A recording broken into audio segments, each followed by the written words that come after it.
พระครูอุดมวรานุวัตร0898404968 ร่วมสมทบบุญได้ที่บัญชีธนาคารกรุงไทยเลขที่บัญชี 403-196-3777 ชื่อบัญชีพระครูอุดมวรานุวัตรร่วมงานปริวาสกรรมประจำปีฤดูหนาวครั้งที่ 4 ณ วัดศรีอุดมวงศ์ได้มหากุศลใหญ่จะเทไปให้ต้นไม้ของพ่อยังงดงาม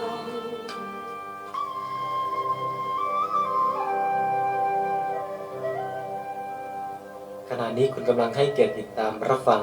สถานีวิทยุกระจายเสียงสาธารณะเพื่อการเผยแพร่พระพุทธศาสนาและวัฒนธรรมจังหวัดเลย FM 101.75 เมกะเฮิรตซ์ทำการออกอากาศจากศูนย์เผยแผ่พุทธธรรมนำชีวิตวัดศรีอุดมวงศ์บ้านน้อยนาตำบลศรีสงครามอำเภอวังสะพุงจังหวัดเลยวิทยุเพื่อเป็นสื่อกลางสร้างสรรค์สังคมพัฒนาคนด้วยหลักพระพุทธศาสนาเผยแพร่ศิลปะและวัฒนธรรมที่สืบทอดมานำเสนอข้อมูลข่าวสารสาระและบริการสู่สังคมท่านสามารถติดตามรับฟังรายการธรรมะที่หลากหลายจากทางสถานีได้ตลอด 24 ชั่วโมงและท่านสามารถติดตามรับฟังทางอินเทอร์เน็ตได้ที่ www.leipbs.net โทรศัพท์ 080-416-2808-042-851-151 ช่วงเวลาต่อจากนี้ไปขอนำทุกท่านเข้าสู่รายการคลินิกพุทธธรรมดำเนินรายการโดยพระครูอุดมวรานุวัตร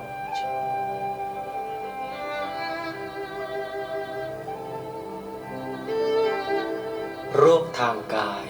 ใช้ยารักษาให้เจ็บป่วยไข้มีโรคภัยใช้ยาแก้แต่ป่วยใจใช้อะไรช่วยดูแล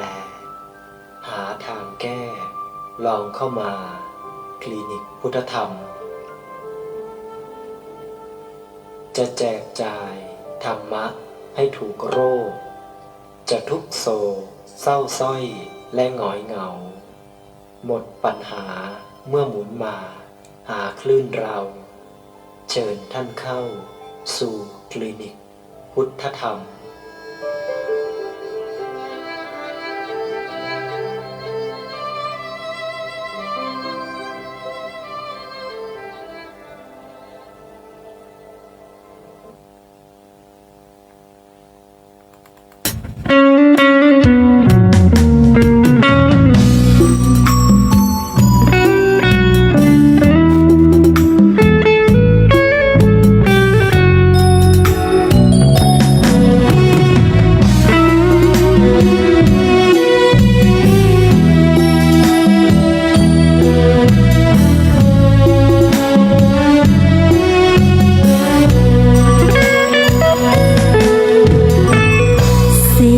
เพลงลอยลิวลัดทิวเขาดงเสียงจากวัดศรีอุดมวงศ์ฝากตามคลื่นส่งลอยมามอบสารดีให้ทำคำจุนชีวาทูลชาติเธอศาสนาสถาบันมิ่งขวัญชาวไทยด้วยใจมุ่งมั่นร่วมกันเถิดทูลสรรสร้างในทางสายบุญเป็นสิ่งคำจุนพาไปพระครูอุดมร่วมสร้างสังคมด้วยใจนำธรรมะมาให้เหมือนส่งยาใจมอบมาวัดศรีอุดมวงศ์เปรียบปานบ้านเมตตาธรรมมีกิจกรรมหวังให้หลักธรรมนำพาปลอบใจไข้ป่วยด้วยอุ่นให้บุญเป็นยารอยยิ้มเต็มหน้าบุญพาให้ใจงดงามด้วยงานการเสกให้ คือสำคัญ บอกถามถึงกันและกันให้เป็นแก้วขวัญคุณคำเทิดประเพณีบูชาทั้งวัฒนธรรมให้สิ่งดีงามด้วยธรรมนำคนสุขใจ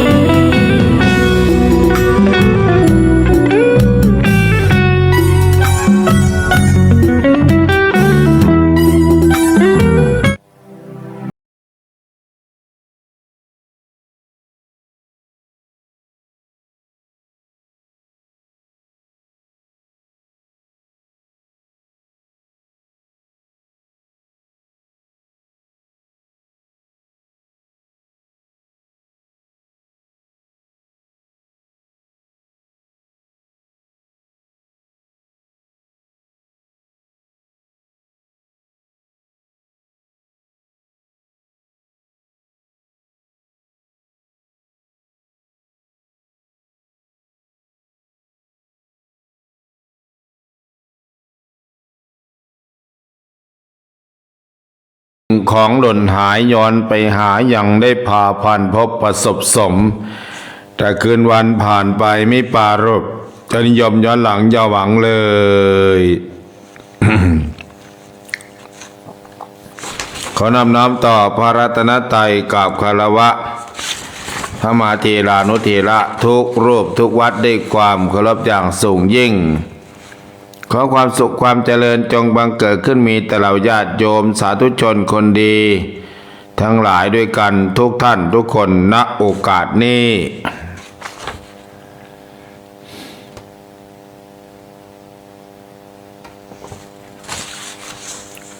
ในค่ำของคืนวันนี้เป็นค่ำของคืนวันพฤหัสบดีที่เท่าไหร่ล่ะที่27เดือนพฤศจิกายนขึ้น7ค่ำเดือน1ปีมะเสงพุทธศักราช2568แต่ว่าวันนี้เป็นวันโกนเนาะพรุ่งนี้เป็นวันพระวันนี้เป็นวันโกนญาติโยมพรุ่งนี้เป็นวันพระญาติโยมก็เตรียมไปวัดไปวากันเด้อแต่บางที่บางวัดเขาก็บิณฑบาต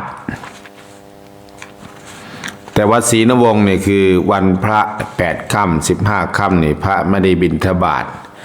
ให้พระบรรอยู่วัดเป็นบิณตั้งแต่วันธรรมดาให้หยุดวันหนึ่งหยุดซักจีวรหยุดซักถลกบาทแล้วก็ให้ญาติโยมมาวัดแต่ก็ช่วงนี้อาตมาก็เลยตั้งแต่โควิดมาก็วันพระ8ค่ำก็ออกแรม8ค่ำก็ออกคือออกไปองค์เดียวเอารถทาไปออกไปองค์เดียว เอารถไปประชาสัมพันธ์ก็หาเครื่องครัวแล้วใครจะใส่บาตรหาเครื่องกูเครื่องครัวเครื่องต่างๆก็มาสมทบกันเป็นวันพระ8ค่ำวันเสาร์วันอาทิตย์ก็พรุ่งนี้เป็นวันพระเนาะจากทางสถานี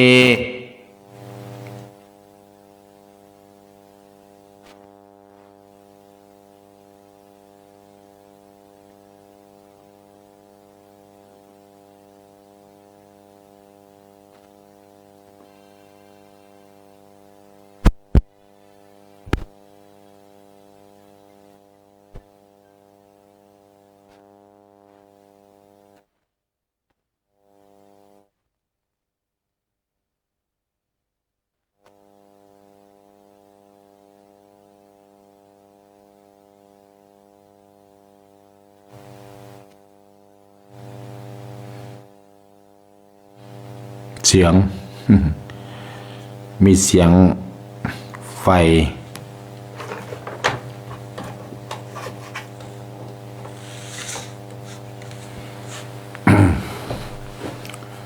ของเก่าของแก่ก็ดังปึ๊บปั๊บ ของเก่าของแก่ ก็วันที่27พฤศจิกายนพุทธศักราช2568ได้เวียนมาบรรจบครบรอบอีกวาระหนึ่งซึ่งในวันนี้ในเวลา3 ทุ่มกับ21 นาทีด้วยกันกับรายการคลินิกพุทธธรรมนามสุขคลินิกพุทธธรรมนามสุขจากทางสถานีวิทยุบริการสาธารณศาสนาและวัฒนธรรมคลื่นความถี่ FM 101.75 เมกะเฮิรตซ์จังหวัดเลยลิงก์สัญญาณผ่านอินเทอร์เน็ตเว็บไซต์ไปทางเสียงธรรมจากถ้ำผาหม้อ FM 96.50 เมกะเฮิรตซ์วัดป่าจริยธรรมถ้ำผาหม้อตำบลนาดกคำอำเภอร่วงจังหวัดเลยติดตามรับฟังทางสถานีวิทยุพุทธศาสนาทั่วไทยระบบ Android Play Store โหลดไปที่หน้าจอโทรศัพท์ฟังได้ทั่วไทยดังไกลทั่วโลกติดตามรับฟังทาง Facebook ไลฟ์วัดศรีนวงศ์ออฟฟิเชียลติดตามรับฟังทาง Facebook ไลฟ์สมบัติมุนนาออกอากาศจากอาคารมูลที่พุทธธรรมนำชีวิตวัดศรีนวงศ์บ้านวินาตำบลศรีสงครามอำเภอวังสะพุงจังหวัดเลยหมายเลขโทรศัพท์ก็093 085-1122 กำหนดประกาศประชาสัมพันธ์อันนี้วันอะไรนี่วันเสาร์ที่17 ธันวามกราคมมกราคม69มกราคม69ไว้ก่อนเลยฮัลโหลพวกข่าวประชาสัมพันธ์ข่าวสารงานปฏิบัติธรรมฤดูหนาวงานปฏิบัติธรรมฤดูหนาววันพ่อแห่งชาติวันดินโลกวันชาติไทยวันกตัญญูก็วันที่4 ที่ 5 ธันวาเราจัดทุกปีจัดมา29 ปีแล้วก็เรียกว่าสมัยก่อนจัดตั้งแต่3 ถึง 7 ธันวาเนี่ยแล้วก็เพิ่มอีก3 วันเป็น1 ถึง 10 ธันวา1 ถึง 10 ธันวางานปฏิบัติธรรมแล้วก็อยู่ปริวัติกรรมของพระเจ้าประสงค์บทเนกขมะของญาติโยมวันที่1 ถึงวันที่10 ธันวาญาติโยมผู้ใดสนใจยุคปัจจุบันนี่ก็เคยสมัยก่อนก็สนใจอยู่ทุกวันนี้ในยุคอาตมามันมาเกิดมาหลายยุคนะบวชมานาน40 ปีก็เห็นตั้งแต่ยังไม่มีโทรศัพท์มีโทรศัพท์พอมีโทรศัพท์ยุคนี้ก็เปลี่ยนแปลงไปหลายสิ่งหลายประการ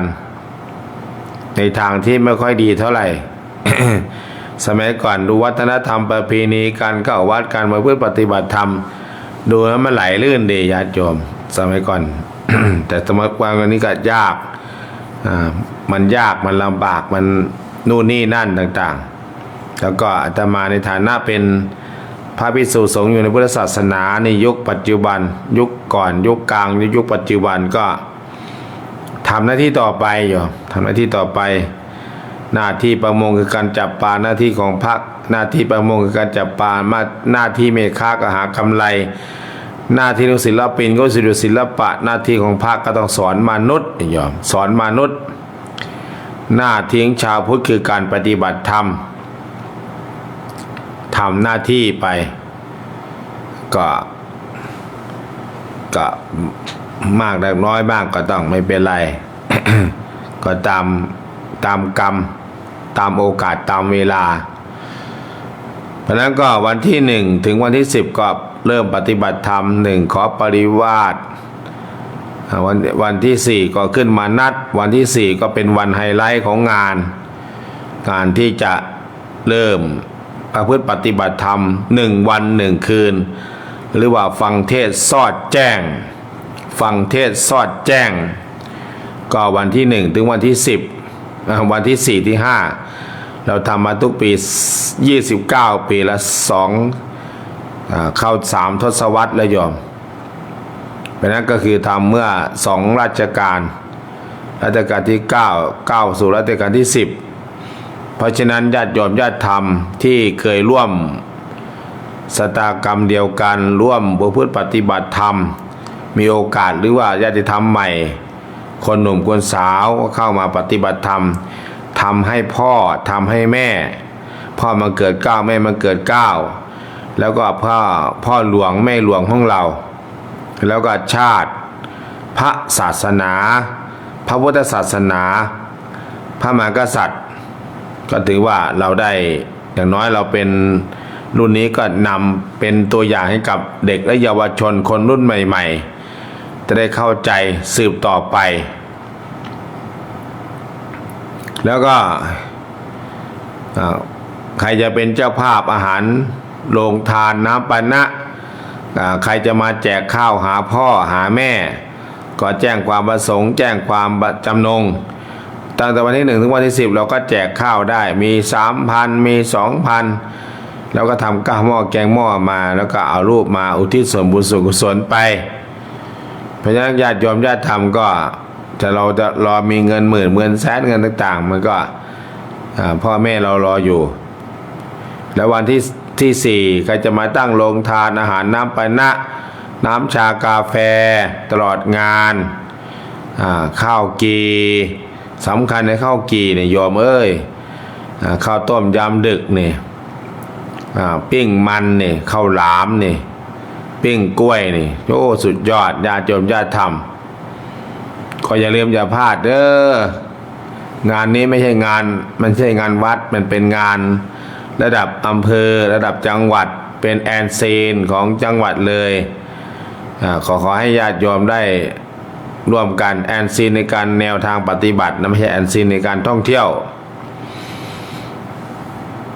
ก็อย่าลืมอย่าพลาดร่วมกันทำบุญร่วมกันสร้างบารมี30 ทัศร่วมมีแรงออกแรงพรุ่งนี้ก็มาปะแสลมก่อนเด้อญาติโยมบ้านน้อยนาบุ่งม่วงบุ่งสไลวันนี้บุ่งสไลมาเด้อบุ่งม่วงแม่ปองแม่ปอกแม่นิดใครว่างสายน้อยนาก็มาช่วยกันวันนี้ก็สอบธรรมศึกษาตั้งแต่เช้าจนถึงเย็นนะโยมทั่วประเทศไทยสอบพร้อมกันธรรมศึกษา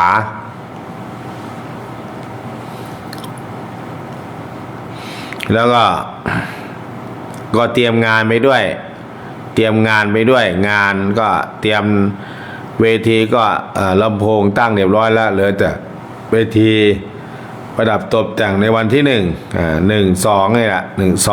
2ปูพรมโต๊ะหมู่บูชารูปในหลวง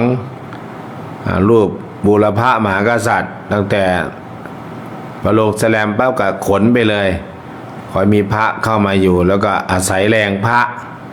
ก็จึงได้จัดปริวาสอาศัยแรงพระเจ้าประสงค์ที่ช่วยกันจับช่วยกันบายช่วยกันเป็นตัวอย่างแบบอย่างให้กับญาติโยมที่ไม่มีโอกาสได้มาช่วยงานการจัดงานนะไม่สู้ต่างจังหวัดสู้บ้านนอกบ้านนาไม่ได้โยมคนเยอะแต่ในเมืองเนี่ยคือต่างคนต่างอยู่ต่างคนต่างไปเนี่ยต่างคนทำมาหากินไม่มีเวลาที่จะมาช่วยงานวัดกิจอาสากิจแอแสก็ไม่ค่อยมีล่ะมาก็มาวันงานเลยวันที่4เงี้ยวันที่5ก็กลับแล้วนั้นคนเราบอกไม่ว่างอาตมาก็จะว่างนะโยมก็งานพระงานปกงานคณะสงฆ์ต่างๆสักพักก็จะทำตัวให้ว่างจิตใจสบายปล่อยวางว่างดวงพระจิตเมื่อจิตเราดวงสุดท้ายเนี่ยมันเมื่อแก่ชราแก้วเข้าจะแลแก่ชราก็ต้องล่วงลับดับไปเราก็ต้องพัฒนาจิตใจให้มันดีงามเมื่อลาละจากโลกนี้ไปเกิดพบใหม่ชาติใหม่ให้มันดีกว่าเดิมนะก็จึงได้ประชาสัมพันธ์ไว้ร่วมสร้างบารมีด้วยกันใครจะตั้งโรงทานน้ำดื่มกาแฟอาหารต่างๆก็ ทำเพื่อพ่อเราพ่อหลวงเราทำเพื่อแม่หลวงเราหรือว่าทำเพื่อพ่อเมืองเกิดเกล้าแม่เมืองเกิดเกล้าที่ท่านล้มหายตายจากไปแล้วก็ขอให้ญาติโยมมาโยมมาก็ใส่เสื้อกันหนาวมีถุงมือถุงเท้าเสื้อกันหนาวมีหมวกแล้วก็ร่วมกันทำบุญร่วมกันสร้างบารมีเมืองเลยถ้ามันหนาวเมืองเลยก็จะเงินก็จะสะพัดเข้าในเมืองเลยมากมายคนอยากหนีจากน้ำท่วมมั่งหนีจากนู่นจากนี่มานั่งรีสอร์ทพักรีสอร์ทวิ่งรถมาก็เติมน้ำมัน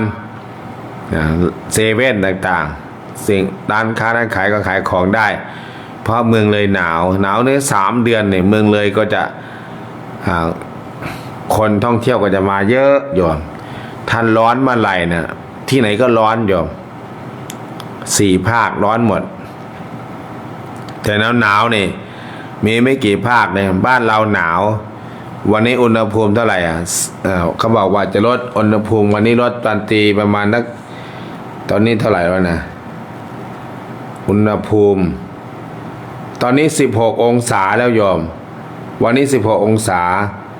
วันนี้ถึง10 องศาไม่แน่พรุ่งนี้อาจจะเหลือแค่9 องศา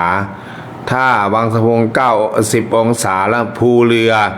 จะสำไหนเนาะพระครูศรีธีรพรพรุ่งนี้27ก็10 องศาถึง6 องศาเหมือนมันนะภาคใต้เจอภัยพิบัติน้ำท่วมแต่ภาคเราทำไมภัยพิบัติหนาวไม่มีใครมาแจกผ้าห่มกันหนาวเนาะผ้าหนาวญาติโยมก็โมทนาเด้อโมทนาเดี๋ยวอ่านรายชื่อไม่ได้อ่านหลายวันแล้วรายชื่อรายนามเนาะผู้ที่ร่วมทำบุญร่วมกองทุนวันพ่อกองทุนปฏิบัติธรรมเพิ่นจองไว้ก่อนแต่ยังไม่จ่ายหรอกจองไว้ก่อนจะมาจ่ายวันที่3ที่4ที่5 3ที่4แล้วก็จ่ายแล้วก็มีก็ใช้จ่ายไปแล้วซื้อนู่นซื้อนี่ซื้อเชือกซื้อฟางซื้ออะไรต่างๆแล้วก็ซื้ออุปกรณ์หลอดไฟสายไฟต่างๆสลุกสแลมก็ต้องเพิ่มเติมของเก่ากับปะแล้วปะอีกถ้าไม่ใช่งานในหลวงนี่ไม่ได้นะเพราะงานในหลวงเนี่ยของเก่ามาใครโอ้ทำไมเก่าจังโอ้พ่อหลวงบอกพอเพียงนะพอเพียงทำไมใช้ของเก่าพ่อหลวงบอกพอเพียงจบไม่ใครกล้าเถียงแต่เป็นงานอื่นโอ้ขี้หายแท้นะนั่นคือพ่อหลวงบอกพอเพียงพอดีพอประมาณเราก็จะสามารถอยู่ได้กับสังคมถ้าเราไม่พอเพียงนี่มวยหาเท่าไหร่ก็ไม่พอได้ยอม มันกองทุนวันพ่อพระครูดมวรนุวัฒน์ 1,000 บาทแม่บุญศรีทวิลา500 บาทแม่ใบสิงสา500 บาทแม่ปัญญาบ้านสั้น200 บาทแม่สิงวัน300 บาทแม่แอม300 บาทแม่ซึ่งตัว300 บาทแม่ภาวนาบุญเชิญ500 บาทแม่ล่าอินเจริญ300 บาทแม่อินสุธรรมา500 บาทแม่คำปอกแม่คำบอทินสพุง300 บาทแม่สมคิดชัยบิลา300 บาทแม่นินบรพา300 บาทแม่หมอฤชนาม300 บาทแม่หยาดนามตี300 บาทแม่ประภัยวันจันปิตุ300 บาทแม่ชีนงรักราชวงศ์500 บาทแม่สว่างนิมนต์300 บาทแม่ชีพัดยิ่งเจริญ300 บาทแม่นอสอลูกนดีสมพร200 บาทแม่จันสุมาศ300 บาทยายสมหมายแม่สมหมายชัยยา300 บาทพร้อมลงทานก๋วยเตี๋ยวจ่ายแก้ววังน้ำเย็น200 บาทฟ้าหลังฝน300 บาทโยมอธิษฐานจากกทม 700 บาทแม่น้องทอฝันแม่น้องนางว่ะ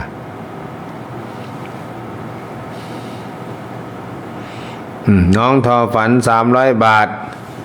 แม่ ม่น้องนางน้องเจ้า300 บาท แม่สมจิตเนาสน300 บาท แม่ไก่จังตวง300 บาท แม่สีนวลแจงจำปา300 บาทพ่อดินทองแม่สำเนาเทวสัตว์ 1,000 บาท แม่นินพักมี300 บาท แม่ทองสุนบริวัน300 บาทน้ำ20 แพ็คแม่แตงอ่อนเด็กขัดลำ300 บาท แม่สมจิตปนตา300 บาทนางเจราพรบรพา300 บาท แม่วาสนาจันล้วนบึงม่วง500 บาท ยายหวางพนตา300 บาท แม่ชีอยุธยาดีเว300 บาทโมทนาสาธุการ แม่ประมวลศรีบุญ บุญสไล300 บาท แม่ละไม้ศรีจันทวงศ์300 บาท แม่เทียมนนท์ฤชา300 บาท แม่ชีเบญจวรรณศรีพลเมือง300 บาท แม่ตีอุทา300 บาท พ่อสวิทย์เหตุเกต300 บาท แม่เวทอุดมทรัพย์300 บาท แม่สวัยปักปน300 บาทน้ำ5 แพ็คยายเล่งมณีนา300 บาท แม่บัวจับปนโสภา300 บาท แม่1โรงทาน แม่บ่อมณีแก้วโรงทานป๊อกคอน1โรงทานต้องเอามาเป็นพันถึงจะพอได้โยม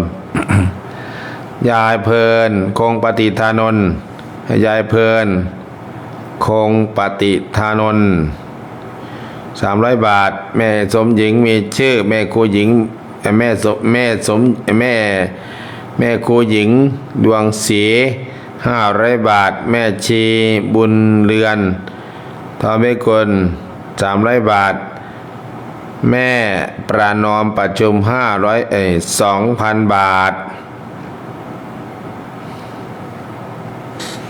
แม่พรลุ่งศรีคุณ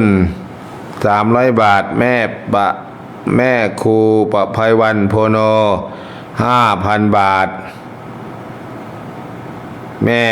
เบนห้วยไปใต้300 บาท แม่พินพาเบ้ง300 บาท แม่เบนห่าง 1,000 บาทเนาะแม่เบน 1,000 บาทห้วยไปใต้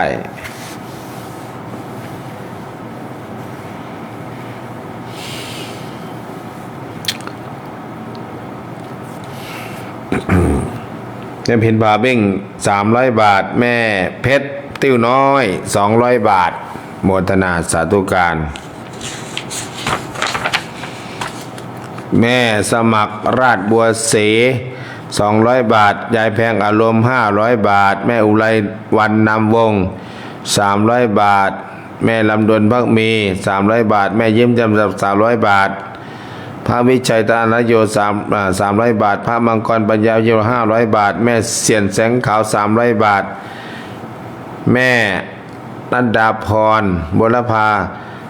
300 บาท แม่ทองยุ่นปีมา200 บาท พระไก่สอนสุมโน500 บาท แม่เตียงมนทา300 บาท แม่ทองดีบุรพา300 บาท ยายนีกล้วยแขก300 บาท ยายจอมพัสนิท200 บาท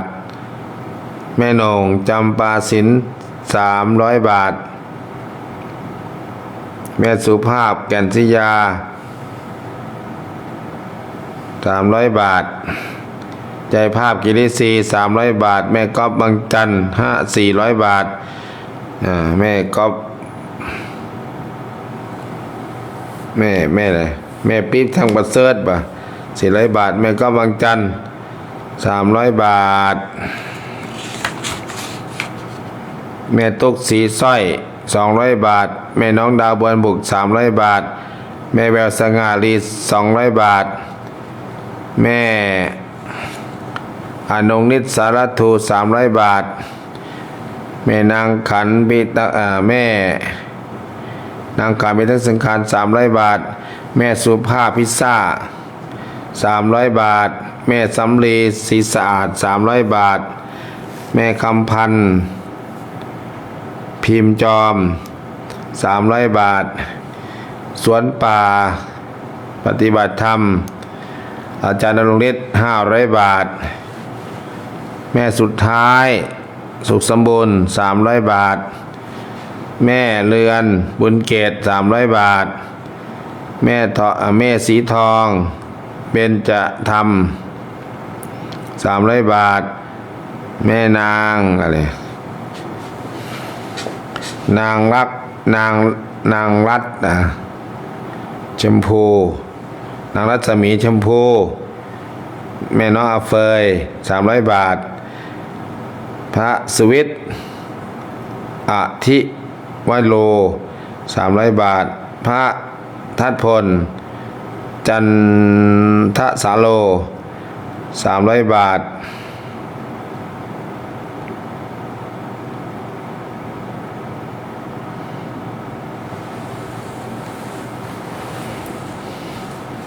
แม่วิจิตร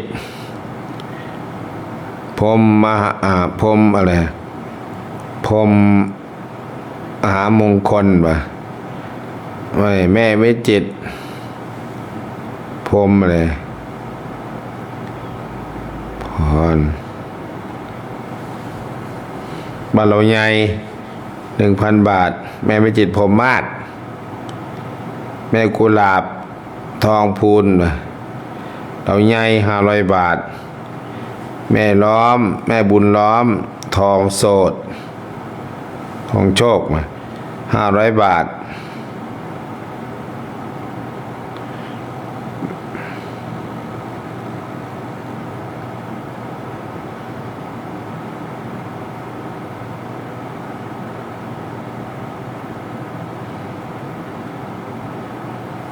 ถึงไหนเนาะแม่วิจิตรแม่กุหลาบวัดเราใหญ่500 บาท แม่บุญล้อมทองโสดวงวังปทุม500 บาทด็อกเตอร์บุญยวัฒน์บุญทวงศ์ 1,000 บาท แม่คำไหมกลมเกลียว500 บาท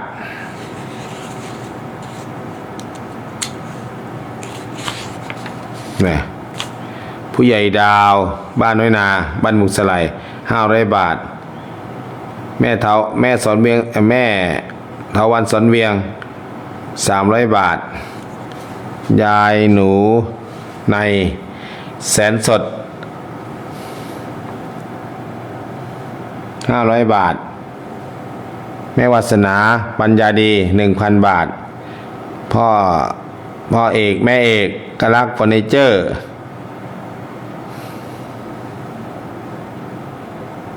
500 บาทบ่พระ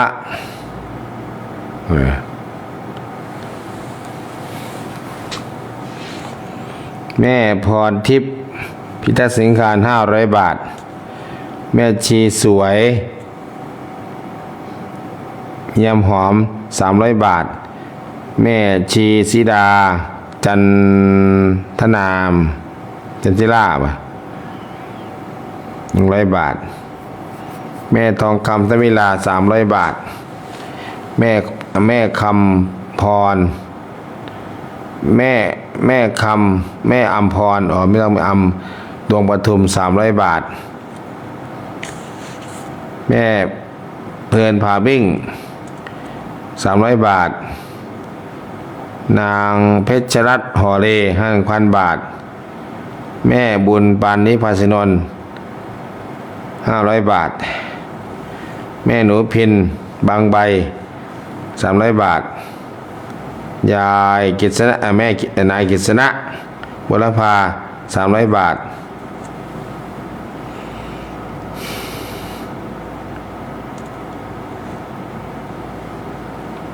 นางสาวน้ำฝนบางใบ300 บาท นายแม่ชวีวันสัจจะ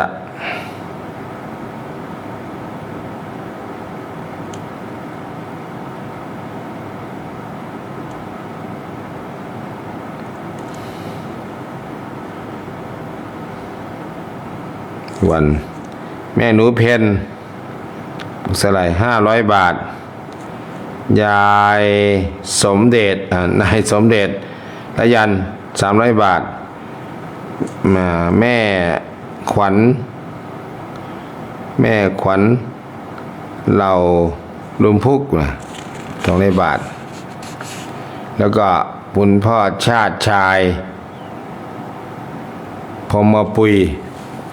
1,000 บาทโมทนาสาธุการนะเปิดหน้าไม้เด้อพรุ่งนี้เป็นวันพระแรม8แรมขึ้น8 ค่ำเดือน 1เตรียมตัวใส่บาตรวันพระเด้อบานน้อยนาบุงม่วงมุสไลใส่บาตรวันพระใส่บาตรวันพระเดี๋ยวจะมาวัด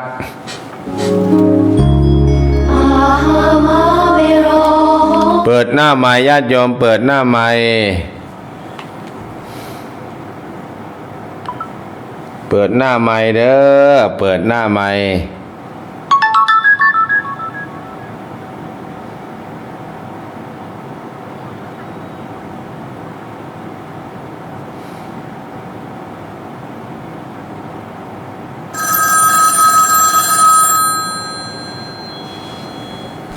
เดินธรรม กราบนมัสการพระคุณเจ้าเจ้าค่ะ แม่สุดท้ายฟังอยู่ กราบนมัสการเจ้าค่ะ เดินพรสายต่อไปน่าจะหนาวเนาะวันนี้ตอนนี้19 องศาแล้วโยมภาคใต้ฝนยังตกอยู่ ประเทศไทยเหมือนกันแต่ไม่เหมือนกันเนาะโยมเนาะ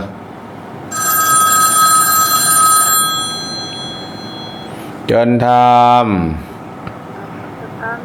เจ้าจ้าเติมบุญญาติธรรมเอ้ยเติมบุญแล้วอิ่มใจสาธุ เชิญพรเชิญธรรม การนมัสการพระครูเจ้าค่ะฟังดูเจ้าค่ะฟังเทศคือสิหนาวเสียน้อพระครู อย่าไปท้อตัวไป เตรียม ภาคใต้เขาเจอฝนก็ตาย100 กว่าคนแล้วโยม ผู้ขาเบิ่งอาจารย์คือเพชรซอยเดี๋ยวคนอยู่เบิ่งหันเจ้าค่ะเตรียมผ้าห่มเต็มกระเป๋าแล้ว เราอย่าไปกลัวเด้ไปกลัวร้อนกลัวหนาวกลัวฝนกลัวต่างๆมันต้องสู้กับมันให้ได้ เจ้าค่ะ เจิญพร เป็นถุงมือถุงเท้าแล้ว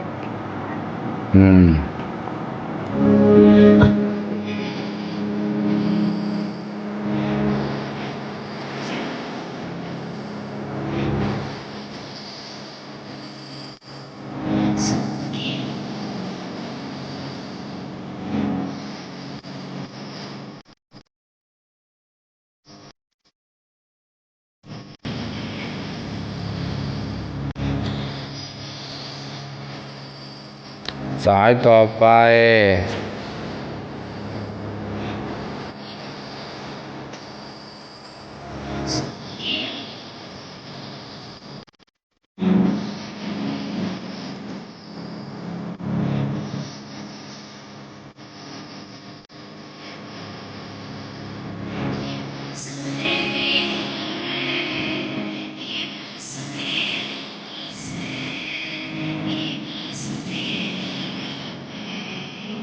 อัปเดตก็มาเด้อโยมเด้ออัปเดตก็มา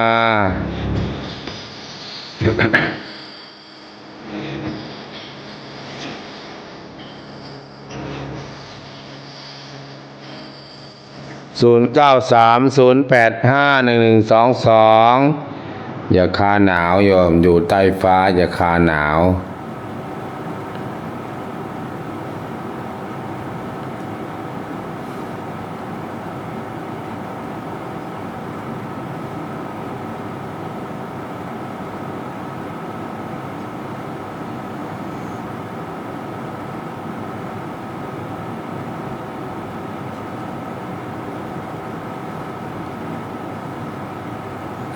อย่าคาหนาวเดินธรรม ครับอาจารย์เจ้าค่ะหนาวแท้ๆหนาวหลาย วันนี้อาจจะเยอะเจอวัน10แถวนั้นน่าจะ9 องศาเนาะ ๆเจ้าค่ะผู้ใดกระจม เนี่ยจังหวัดเลยเนี่ยภัยหนาวมาแล้วภัยหนาว ตายแท้ๆว่าตายหนาวพอดีเนาะ เอาหนาวกับน้ำมันจะเอาไหนเนาะ เพราะว่าดูเดี๋ยวนี้จะกะอนุบาลว่าน้ำพ่วงบ่าวหนาวดีกว่าว่า ออกบ้านไม่ได้เลยหัวกับคอฝ้าอยู่ด้วยกันน่ะ บางบ้านตายหมดทั้งบ้านก็มีนะ ได้ที่ตรงไหนไม่เนาะโอ้ย ออกไม่ได้น้ำท่วมไงเจริญพร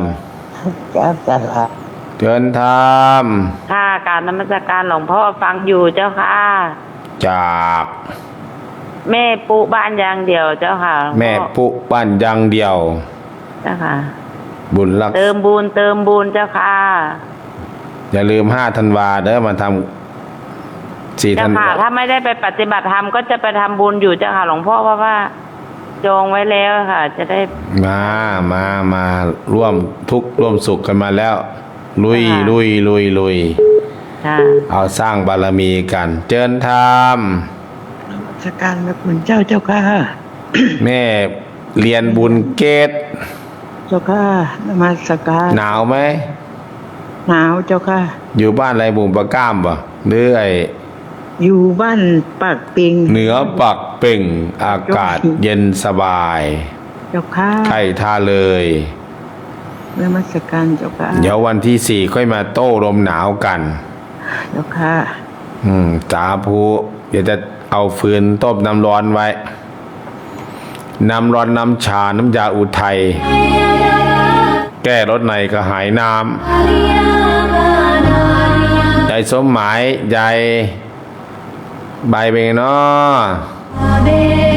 น้ำหนาวภูกระดึงหน้องหินผาขาวเอราวัณนาวังนากลางนาด้วงวังสะพุงภูหลวงภูเรือท่ารี่เชียงคานสปปลาวเมืองจังหวัดเลยก็เจริญพรเจริญธรรมเด้อมาร่วมกันจ้างบารมีวันที่4 ที่ 5ไฮไลท์แต่วันที่1 ถึง 10ก็คืองานปฏิบัติธรรมได้เดินจงกรมนั่งสมาธิพระคุณเจ้าก็ให้มีช่วงภาคเช้ากับภาคเย็นภาคบ่ายให้ศึกษาพระธรรมแล้วก็ภาคบ่ายได้ช่วยงานเตรียมงานพองานเสร็จแล้วก็เก็บงาน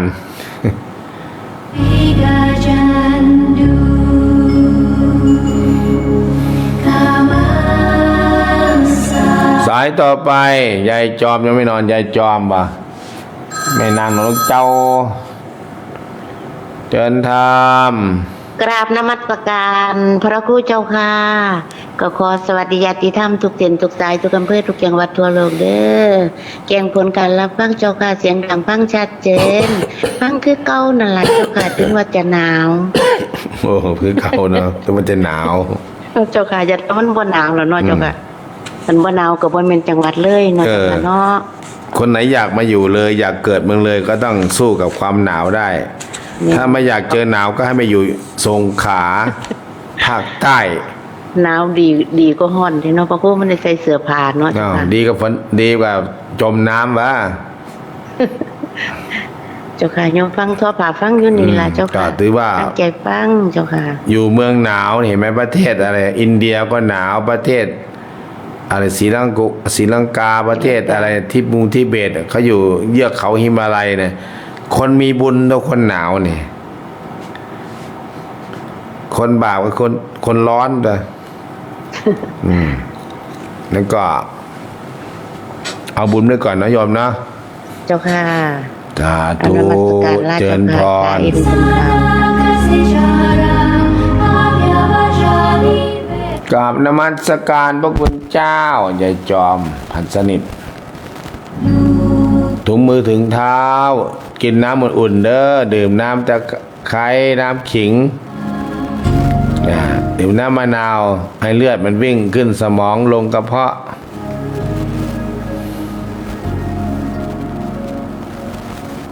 แม่สมหญิงมีชื่อแม่บุญศรีทวีลานิดเดียว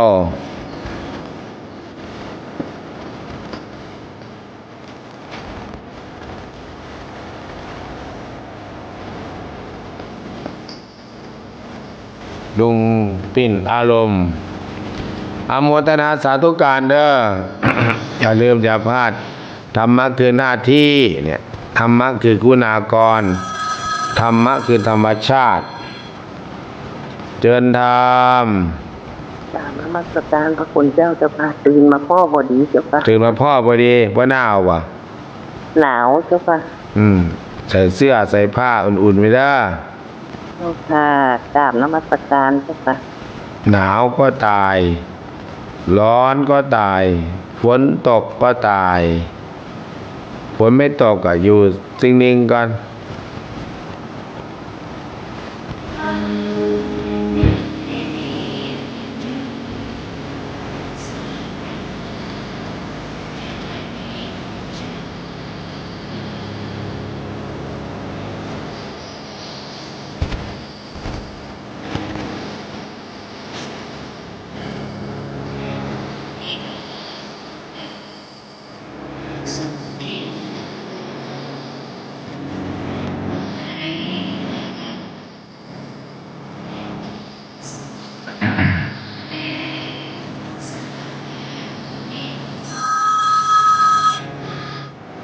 เดินธรรม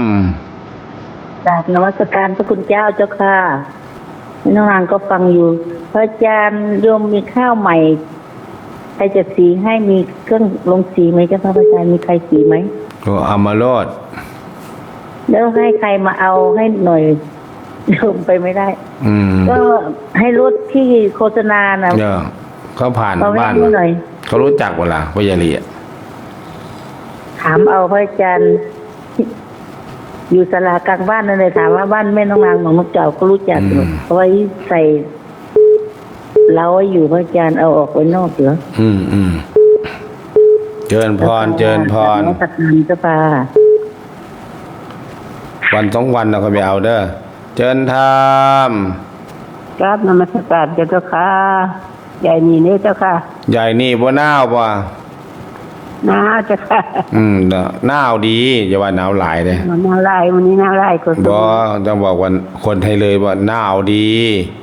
มาเด้อพี่น้องชาวกรุงเทพเด้อชาวใต้เด้อมาซบความหนาวเมืองเลยเด้อว่าไงเด้อ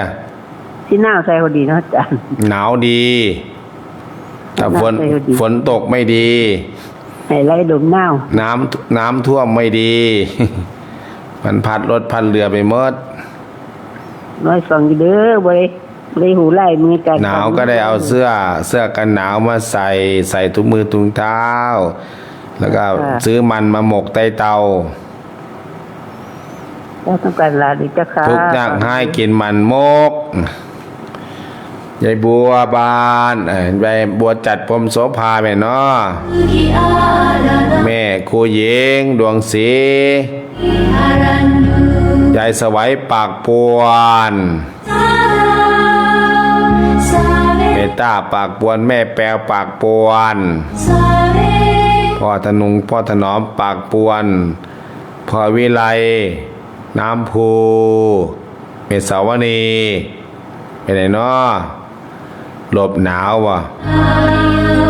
ยายเสาเป็นไงยายเสาหวังแท่นเด้อบ้านตำบลผาน้อยอย่าลืมพากันมาปฏิบัติธรรมเด้อตำบลหนองยาป้องตำบลหนองยาป้องอย่าลืมพากันมาปฏิบัติธรรมตำบลโคกขมิ้นตำบลโคกขมิ้นอย่าลืมมาปฏิบัติธรรมวันที่4เด้อตำบลศรีสงครามตำบลผาเบ้งตำบลทรายขาวตำบลเขาหลวงตำบลหนองงิ้วตำบลปากปวนตำบลวังสะพุง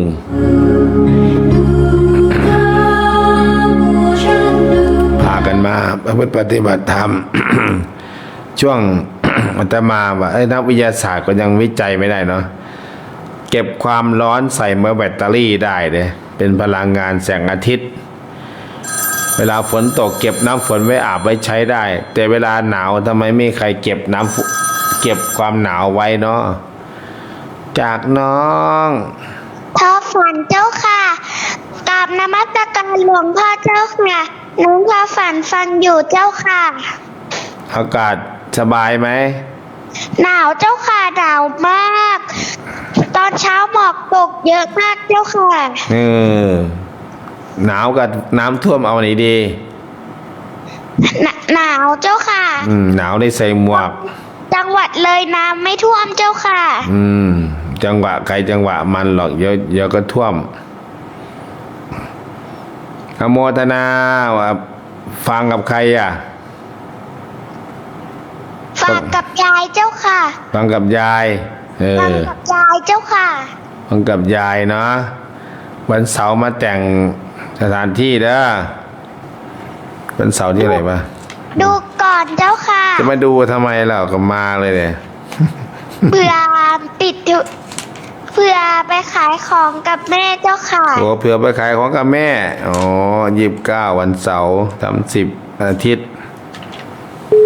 เอาขายของดีพุทธศาสนาเป็น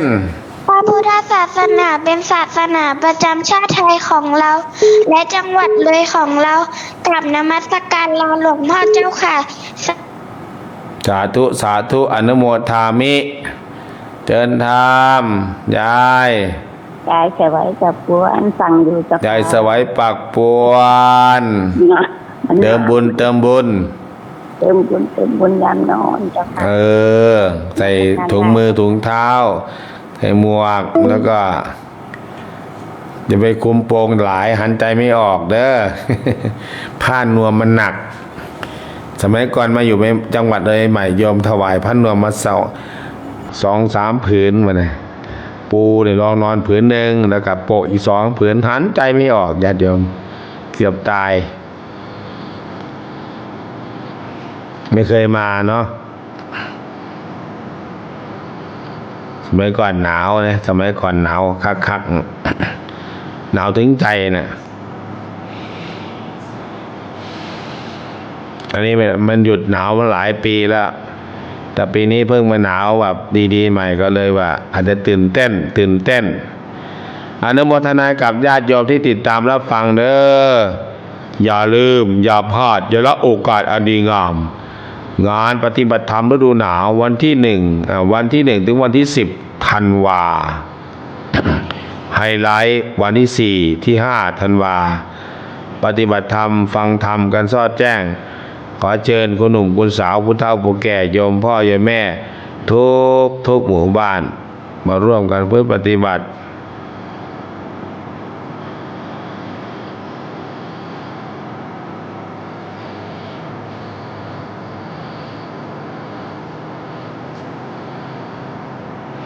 เวลาหมดเวลาเนาะขอร่ำลาญาติโยมลงก่อน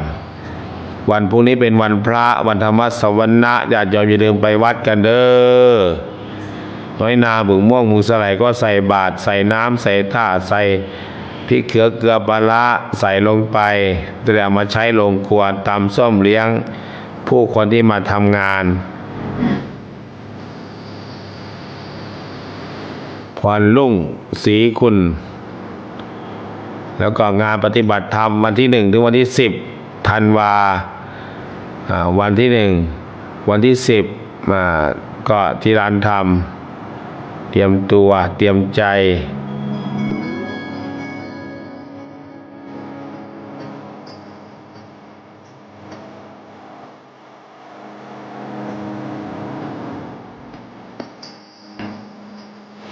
อนุโมทนากับญาติโยมที่ติดตามรับฟังกันทุกคนให้มีแต่ความสุขมีแต่ความเจริญรุ่งเรืองก้าวหน้าหายทุกข์หายโศกหายโรคหายภัย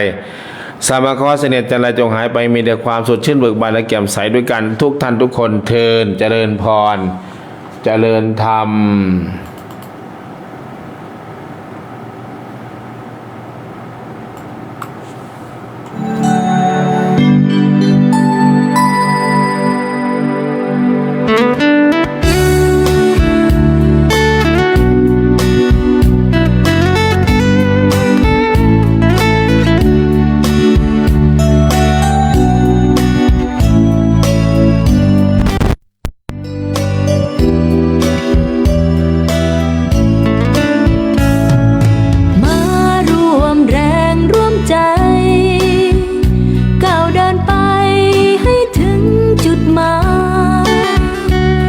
หนทา